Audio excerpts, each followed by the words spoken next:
ദൈവത്തിന് സ്തുതി. പ്രഭാതകിരണത്തിലേക്ക് സ്നേഹവന്ദനം. ഭാഗം 2076.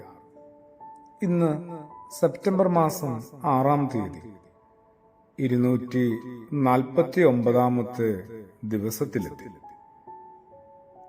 പരിശുദ്ധ ദൈവമാതാവിന്റെ ജനന പെരുന്നാളിലേക്കുള്ള യാത്രയിലാണ്. ഓരോ ദിവസവും 8 നോമ്പിലൂടെ ഓരോരുത്തരും കടന്നു പോകുന്നു. മാതാവിന്റെ ജീവിതത്തിലേക്ക് കുറച്ചുകൂടി ആഴത്തിൽ ഒരാളെത്തിയാൽ അവിടെ അയാളെ തീർച്ചയായിട്ടും ഈ ഒരു ആശയത്തിന്റെ വെളിച്ചം കാത്തിരിപ്പുണ്ടാകും. മറിയം എന്ന അമ്മ തന്റെ ജീവിതത്തിൽ ദൈവം ഒരുക്കി വെച്ച ഒന്നിനെയും നിഷേധിച്ചില്ല, നിരാകരിച്ചില്ല, വേണ്ടെന്ന് പറഞ്ഞില്ല, ഇത് കഠിനമാണെന്ന് പറഞ്ഞില്ല, ഇത് തരേണ്ടിയിരുന്നില്ലെന്ന് പറഞ്ഞില്ല. ദൈവം ഒരുക്കി വെച്ച വിഭവങ്ങളെയെല്ലാം ഒന്ന് സ്നേഹത്തോടെ, ആദരവോടും സ്തോത്രത്തോടും കൂടി സ്വീകരിപ്പാനായിട്ട് നമുക്കും മാതാവിന്റെ സഹായത്താലും മാതൃകയാലും ഒന്ന് നമ്മളെ തന്നെ പ്രാപ്തരാക്കാം. എല്ലാവർക്കും വേണ്ടത് അവനവന് ഇണങ്ങുന്നതും അവനവന് ഗുണകരമായതും സുഖകരമായതുമൊക്കെയാണ്. എപ്പോഴും ദൈവം കരുതി വെക്കുന്നതും തരുന്നതും അങ്ങനെ ആവണമെന്നില്ല.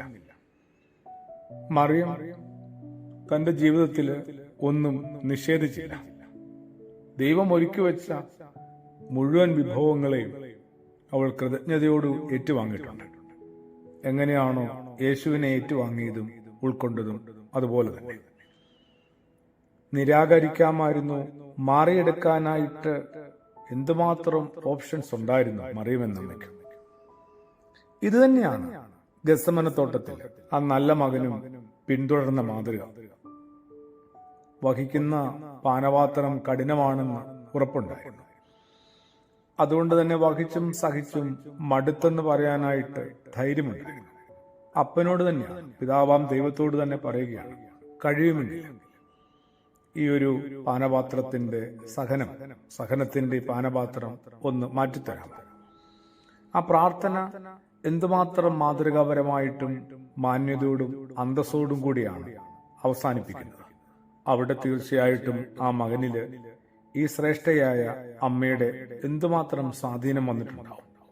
മറിയം എന്ന അമ്മയുടെ നിഴല് ശരിക്കും യേശുവിൽ വീണിട്ടില്ലേ? പറയുകയാണ്, അല്ല, എന്റെ താല്പര്യമോ ഇഷ്ടമോ ഒന്നുമല്ല, അവിടുത്തെ താല്പര്യം, അവിടുത്തെ ഹിതം, അവിടുത്തെ നിശ്ചയം അത് എന്നിൽ സംഭവിച്ചോട്ടെ. ഞാൻ അവിടുത്തെ ദാസിയാണ്. അവിടുത്തെ ഹിതം പോലെ എല്ലാം എന്നിൽ നിറവേറട്ടെ എന്ന് പണ്ട് ഈ അമ്മ പറഞ്ഞത് വീണ്ടും മകനിലൂടെ ആവർത്തിക്കപ്പെടുകയാണ്. പാടാണ്.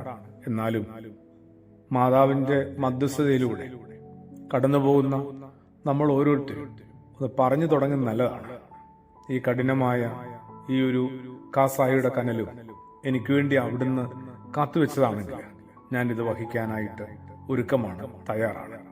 അമ്മ കൂടെ ഉണ്ടാവും. ആമേൻ.